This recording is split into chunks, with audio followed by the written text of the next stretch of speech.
Welcome to the Marcus Go Fitness podcast, Ray. Marcus, thank you for the invitation. It's a pleasure to have you on, and I'm really looking forward to this chat. So it's going to obviously just touching off air. It's awesome to be able to chat to you as well. But yeah, I'm really looking forward to this one. So can't wait to have an awesome chat today. Mate, let's hook into it. I'm 3 coffees in, so I'm suitably fueled.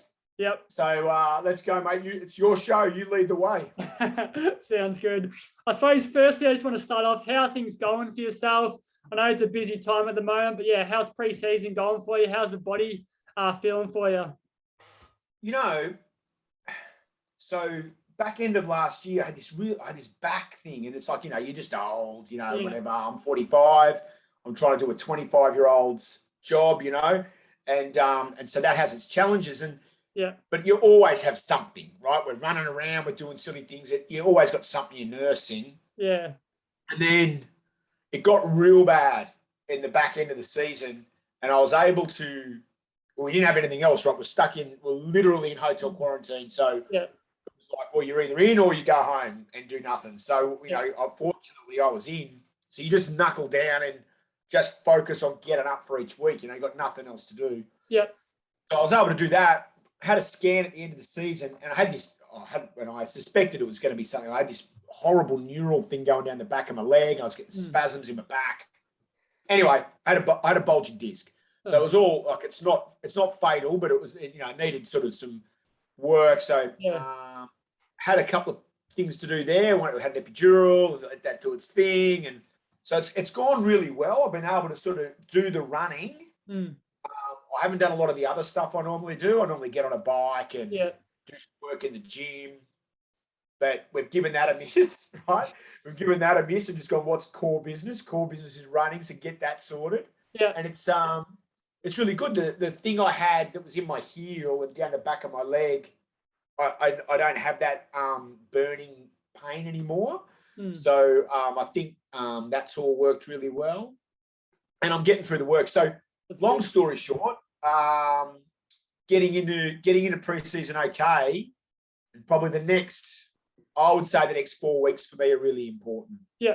So, cool, some festive cheer in terms of family and food. Yeah. But there aren't much, there's no partying or whatever. For me, it's like head down, bum up and dig into the work, Yeah, that's good to hear. Unfortunately, obviously about the injury, but I know people obviously go through them a lot, and especially in your profession as well. I know things will obviously come with little niggles and that, but obviously just making sure that you look after yourself and being able to get that right for the season ahead.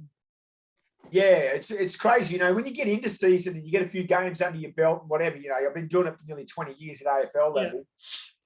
So your body quickly goes, oh yeah. And, you get the work under your belt and it responds really well. It's just like, we're doing this again. Nah, that's okay. Yeah. But it's so important, this sort of 90 days, 120 days, it's just such an important window. If you can just get continuity and stay healthy, it just makes that first part of the season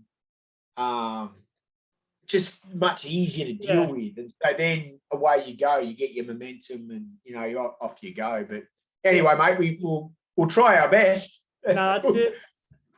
That's all you have to do. So I'm sure you'll be right by the season ahead, and you'll be all good. How's everyone else looking? I suppose in the umpires as well. Is everyone pretty healthy at the moment as well? We've got a couple of guys who've got we've got some older athletes who, and I know 1 or 2 of them have got a few things like Achilles injuries or, this, and it's just from age, so they're working through those things. But the overarching sentiment is I think the boys are pretty healthy. Yeah. I see we train remotely. That's a bit of a COVID thing as much as anything. Yeah. And we all have to upload our data. And so at different times during the week, all of a sudden, your desktop or your laptop will start going berserk with all these Dropbox files syncing in. That. So everyone's doing the work and hooking in. We had a session last week at the MCG. Yeah. And everyone sort of went there, and we got to have a training session there, and then a dinner. Yeah. And that was, and then there's been a lot of the young, the guys and girls who didn't do finals. Yeah. They've been training together in an Olympic park. Yeah. The rest of us are sort of still on leave, and we'll all come back. Yeah. We'll all come back second week of January. Yeah, nice. That's awesome. That's really awesome here, and it's good that everyone is healthy at the moment, and I'm sure it'll be all good by the season ahead as well. I suppose I just want to start off with your journey, how you got into umpiring, and how it all started for you. Yeah, I love footy. I got into footy by accident. I come from Canberra. Lots of different sporting codes: rugby league, rugby union, soccer. You got lots of choices, and Australian rules football is certainly one of those. Yeah. I got involved in Australian rules football by accident. NRL, for today's speak, is in our family, both sides of my mum and my dad. And mum took me to an oval football registration today, signed me up. I was 5. I trained for the next 6 weeks with my new best friends. And then Dad, who was always working, to be fair to Dad, he was always working. Yeah. He arrives at my first game, and you turn up, and there's like 4 goalposts at that end, and four goal, and it's an oval, not a rectangle. He's like, what on earth have you signed the boy up to? So that's how I got involved in Australian rules football, and umpiring was similarly a bit of an accident. Yeah. No one turned up to umpire my brother's game, and I was there to watch him, younger brother. So they offered to fill my car up with petrol, and they said, we won't let anyone yell abuse at you if you do the game. So I said, all right, fair enough. So I did it, and there was a gentleman there who was watching another guy on another ground. Yeah. And he come and saw me and introduced himself. His name's Bob Stacey. He spoke to me about half time, and said, how long you been doing this, mate? About 45 minutes. He goes, no, not today. Like, no, mate, like 45 minutes. And he was really positive. He sort of said, listen, mate, you could do this. Like, and I had no idea that it was a thing. Like I played footy, I played rep footy, I played cricket. Anyway, I pursued it. I just had some skills and some attributes that aligned. So, I was a good runner. Yeah. I understood the game. I played the game. I loved the game. And so I had some really positive experiences when I was doing the underage stuff. People were very supportive, and I think that instilled a lot of confidence and just maybe some resilience. For when you get up and everyone gets a bit crankier and a bit more over the top, helps you cope with that sort of stuff. So that's how I got involved, mate. Yeah, no, that's awesome. That's a really great story as well. And obviously pursuing it from there, was there other, I suppose, the next level or clubs that you kind of had to get to at the same time?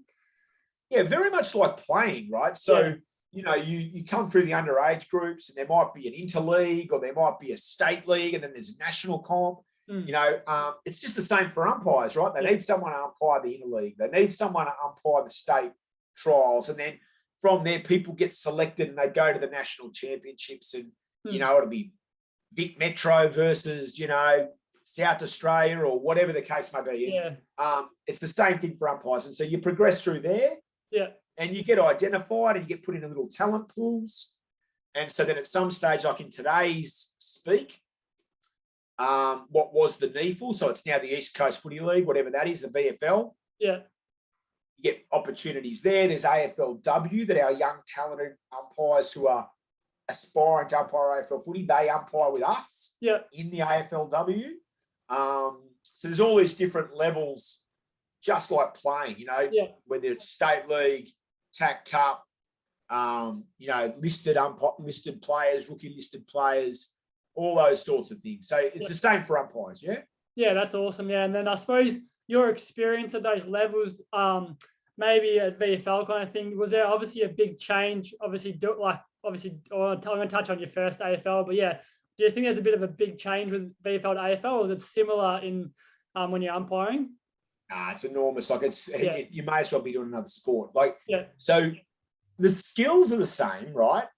So you need to be able to try and bounce it. The rules are the same: high tackle, holding the ball, and the system that we implement on the ground is similar, not exactly the same. Different state league coaches have got their own little spin on things, but fundamentally it's the same, right? Yeah. But what happens is, so there's a couple of things. One is the speed of the game and just you're in a state league game, high tackle play on it stands out. Yeah. AFL footy, it's all here, right? Yeah. So, is it in the back? Isn't it in the back? Did he hold it? Didn't he hold him? Like there's just these margins get tighter and tighter. Yeah. And then, and then you've got the environment, which is, you're waiting for this chime to go off in your ear to tell you that everyone around the country is watching. So bounce it and don't bounce it sideways.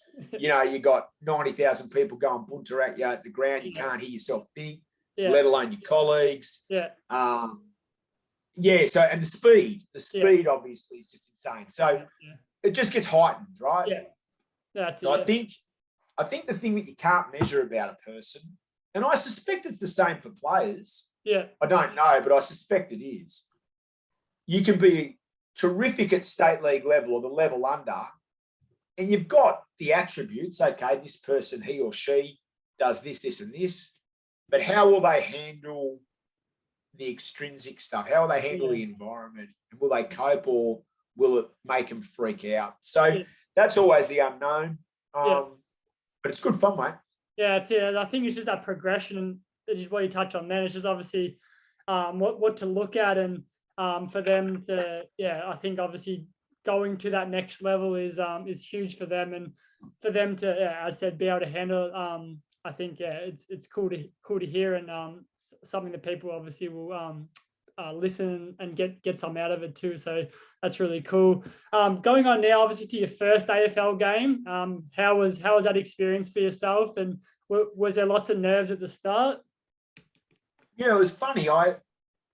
So it wasn't a big venue or anything. I umpired in Launceston. Hawthorn played West Coast, and I umpired with two very relaxed sort of guys, actually, and very experienced umpires. Brett Allen, who he's one of our Hall of Famer kind of guys, right? He's like the grouse, and a really calm, laid back guy.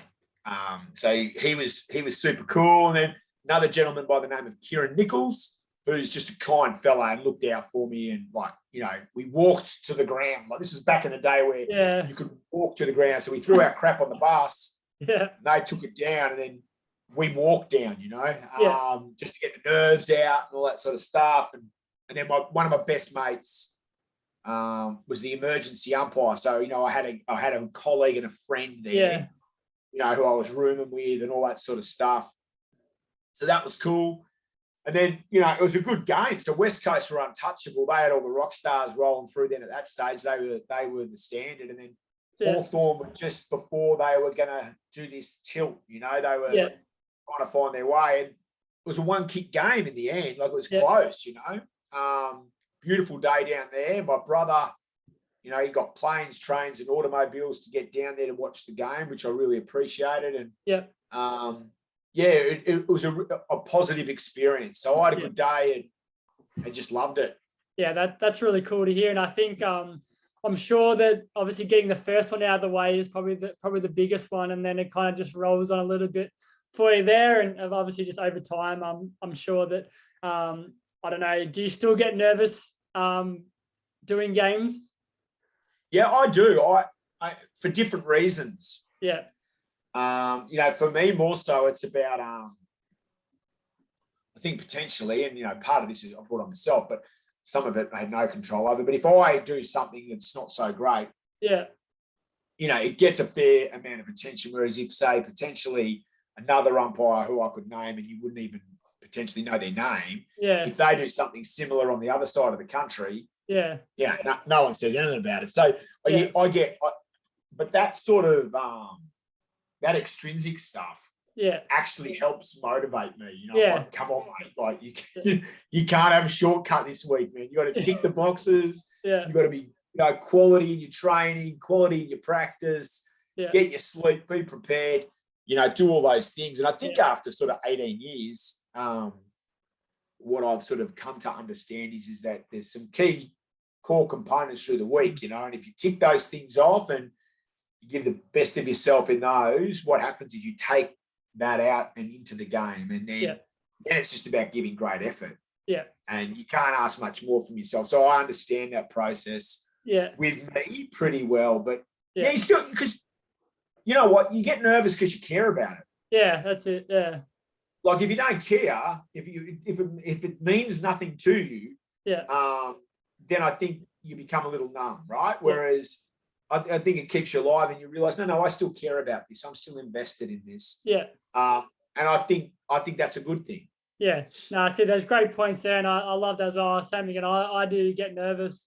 I play basketball, so I still get nervous even before a game and stuff. But I know, like, just even with my work as a PT or moving to a remote community, as I said, I think nerves do kick in a lot for me as well. But as I said, I think it's a good thing, and you know that you obviously want the best out of it, and as I said, you obviously care a lot about it too. Yeah, for sure. Next one I want to go on to is physical preparation. I know we touched a little bit on it at the start, but how important is it in your career? And then I want to touch on how has it changed since starting for yourself as well? Yeah, well, no, it's super important. Like anything, we run somewhere between 13 and sort of 18 would probably be the top that would ever hit now.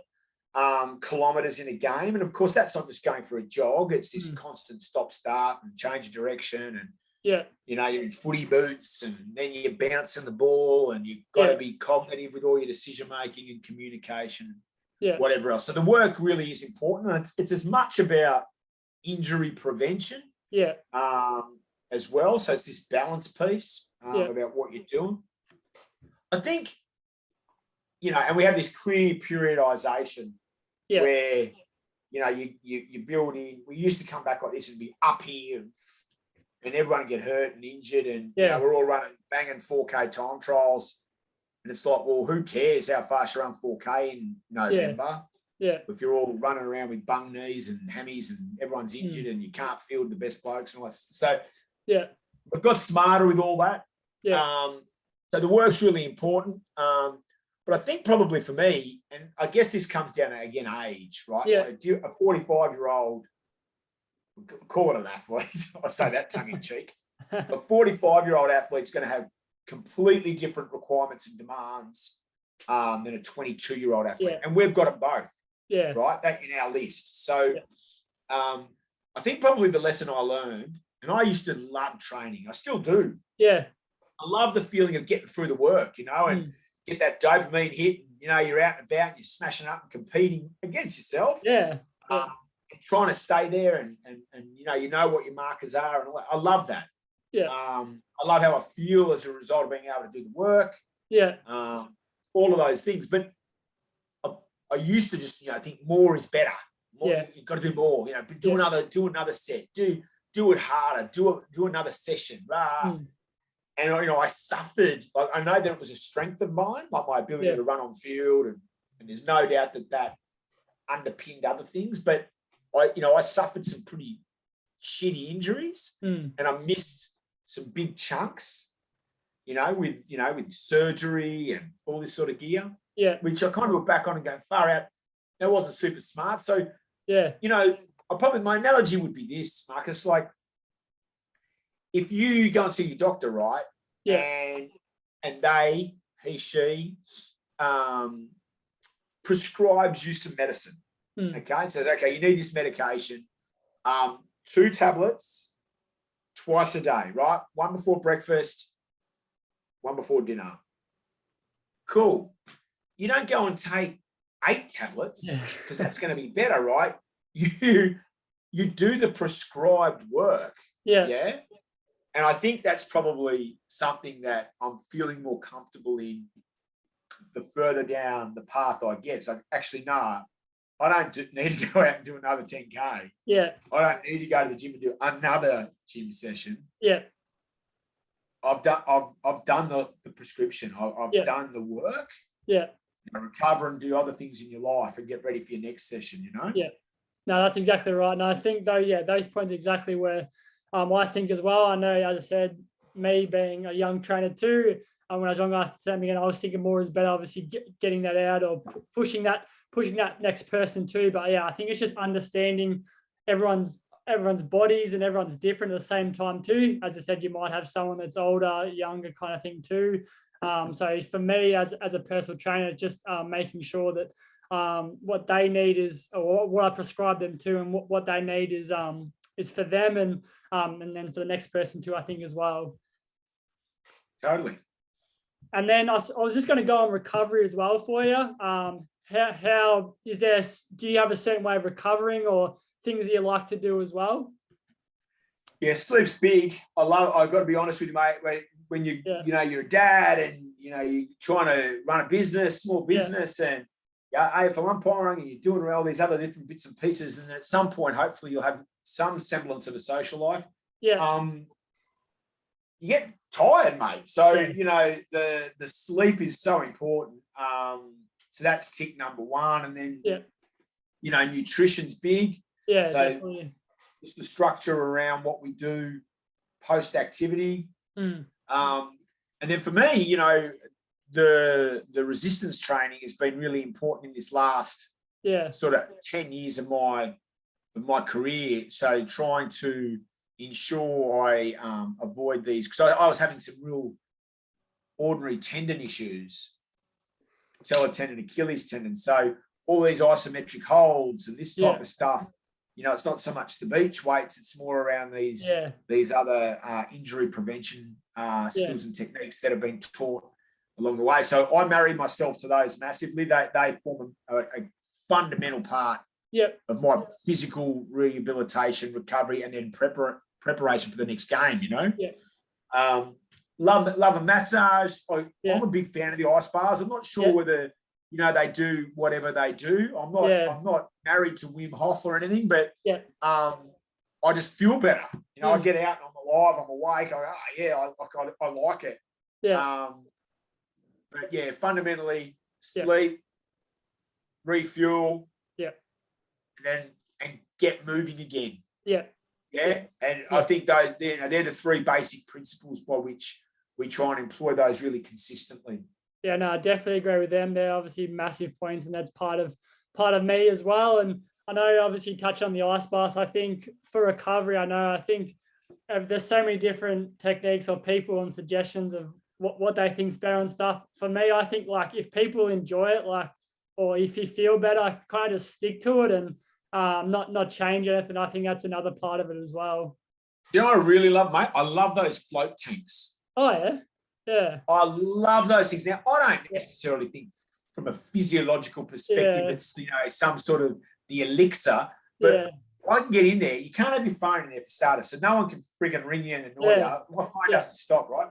So I love just being able to go, right. Yeah.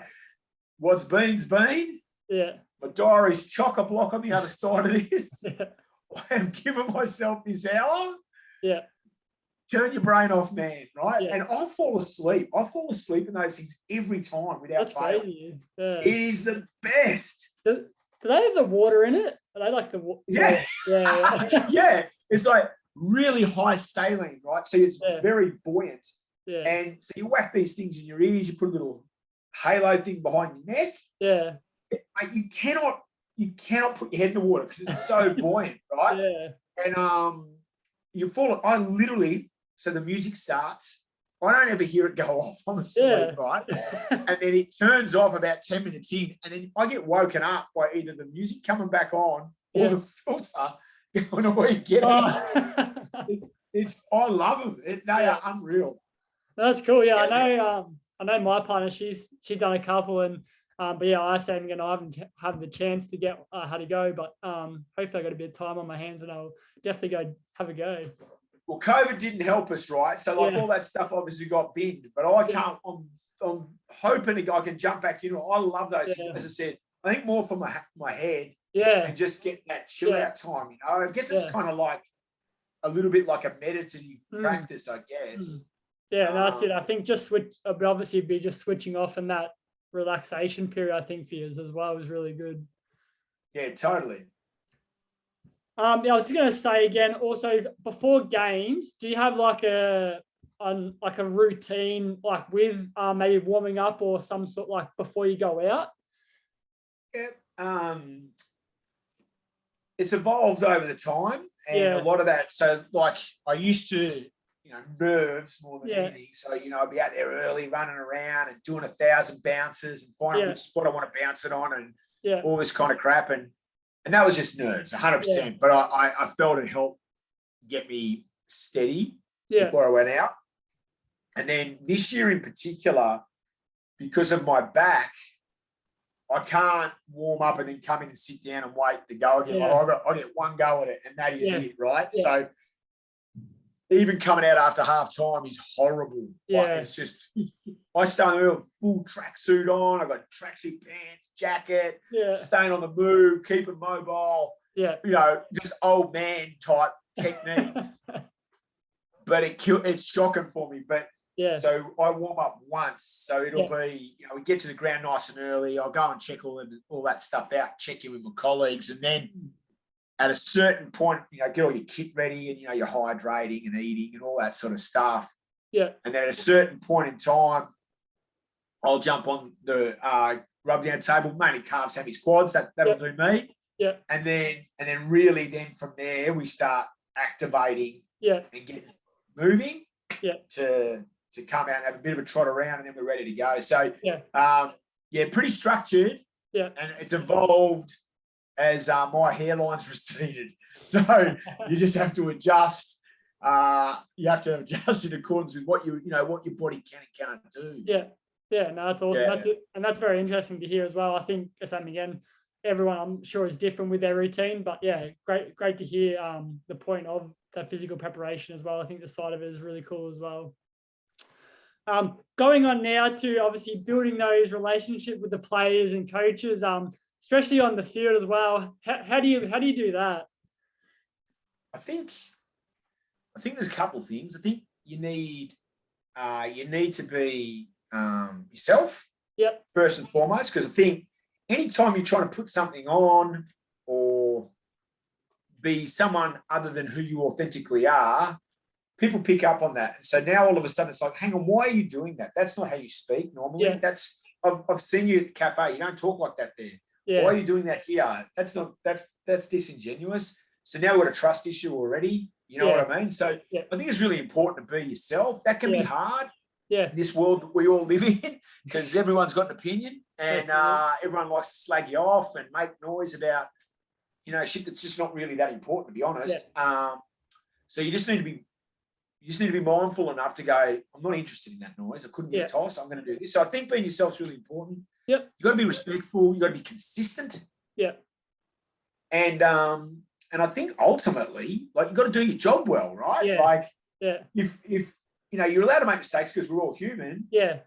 But if you're stinking it up every week, you can be the best bloke in the world, but you're going to go, mate, we're getting tired of this, So I think all those things help. And put your hand up when you get it wrong. If you cock it up, okay.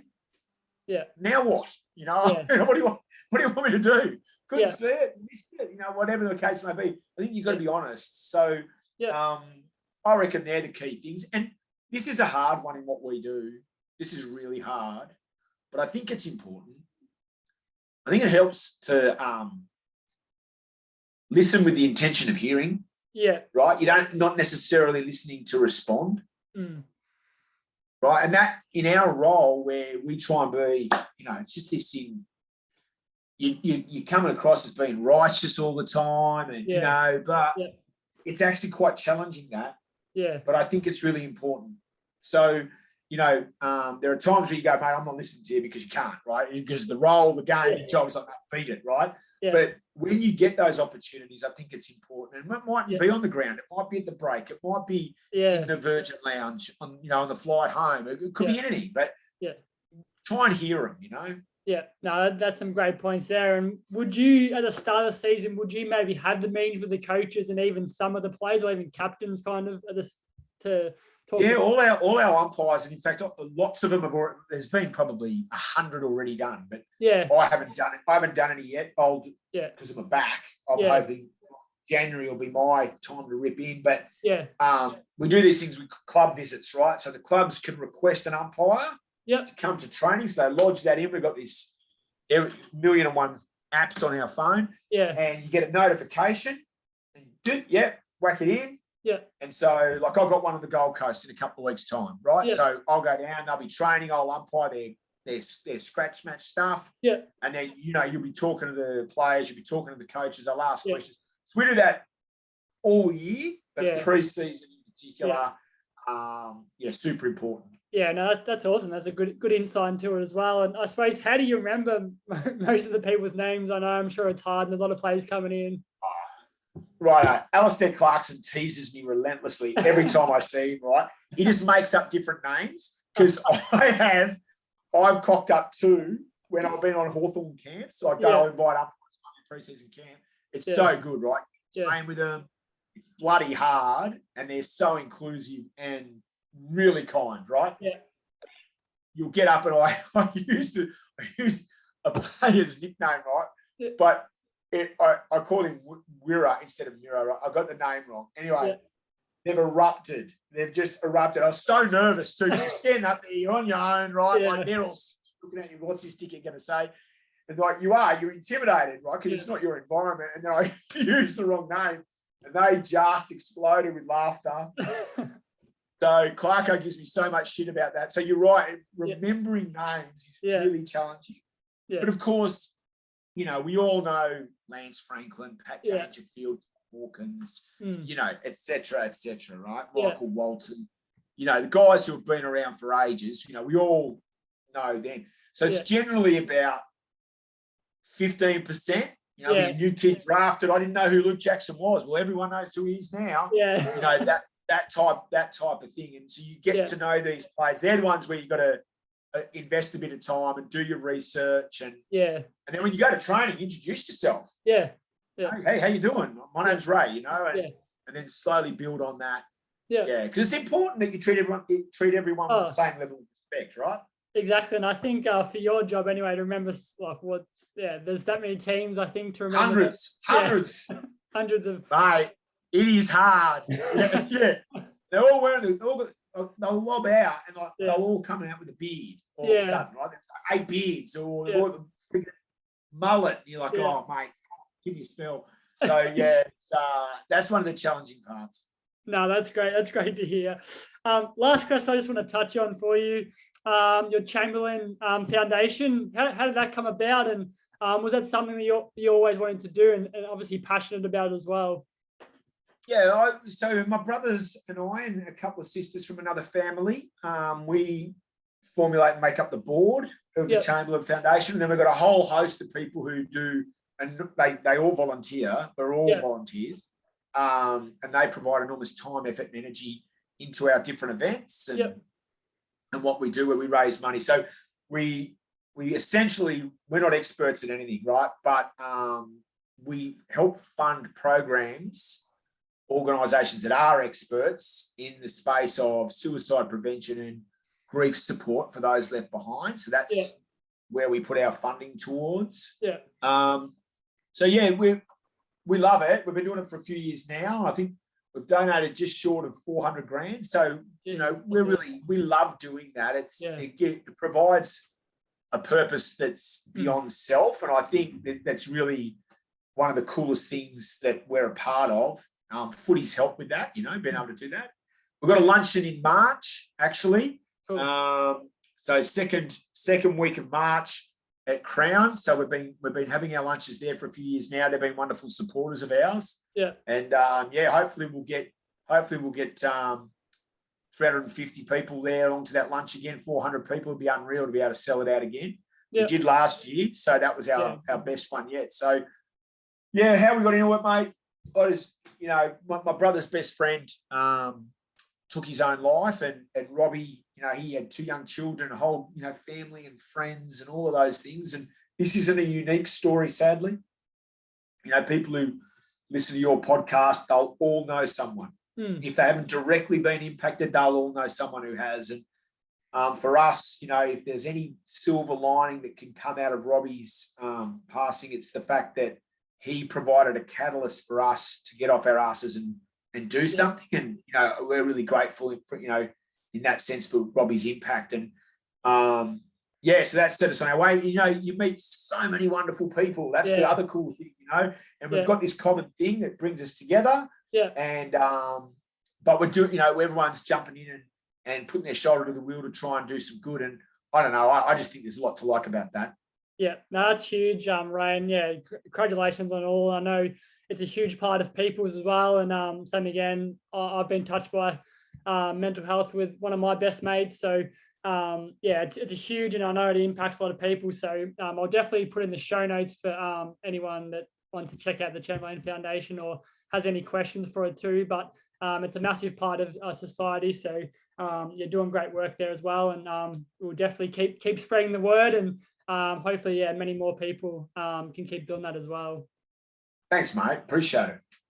Last some quick fire questions just to finish off for yourself. Go. Favorite place to travel? Hawaii. Awesome. I know we can't at the moment, but we'll get there eventually. Yeah. Well, I was going to say Paris. I've got less chance of getting back to Paris than Hawaii, so I'll go Hawaii. Yeah, cool. Favorite game day meal? I love a lasagna, to be honest. Yeah. And best sledges you've had over your time? Probably plenty to do with height and lack thereof. The dingo took the wrong Chamberlain is the gold medalist. So that was the best one. But I think between players is always the most entertaining. Yeah. Just like, and they're not nasty. They're never nasty. Those days are gone. Yeah. But they are very funny, those lads, I've got to say. And I do get a good chuckle when I hear them talking smack with each other. It's good fun. Do you know who's one of the best? I'll tell you who was one of the best of my time, Andrew Mackey from Geelong, hands down. Ben Hudson, who played in the ruck. Yeah. The People's Beard, he's hilarious. So there's lots of good chirp out there. Yeah, no, that's awesome. And favourite memory for yourself? Well, I'd say the birth of my daughter, but if you're talking about AFL footy, there's a couple. I certainly the drawn grand final was just like even now, like when the game's on or someone talks about, I get goosebumps. Yeah, like literally, you can't control that. Like it's just crazy. But it was such a cool day. And whether it's Goddard's hanger, Lenny Hayes kicking a goal from outside 55 metres, Nick Maxwell touching the ball on the line, the bounce down there with Milne. There's so many different moments throughout the game from both clubs. It was just so huge. So that still lives with me now, 12 years on, Yeah. No, that's unreal. Thank you so much for your time today, Ray. I really do appreciate it. And it's been an awesome chat, and I really do appreciate your time. No, mate, hey, thank you for having me on, and thanks for adjusting our start time today, because if I hadn't picked up my daughter, she'd have necked me. So I appreciate that too, mate. No, it's all good. We got there in the end. So, so good luck for the season ahead. And, can't wait to see you out there. Nice one, mate. Nice to meet you. Yeah, you too. Thank you. Bye. See ya.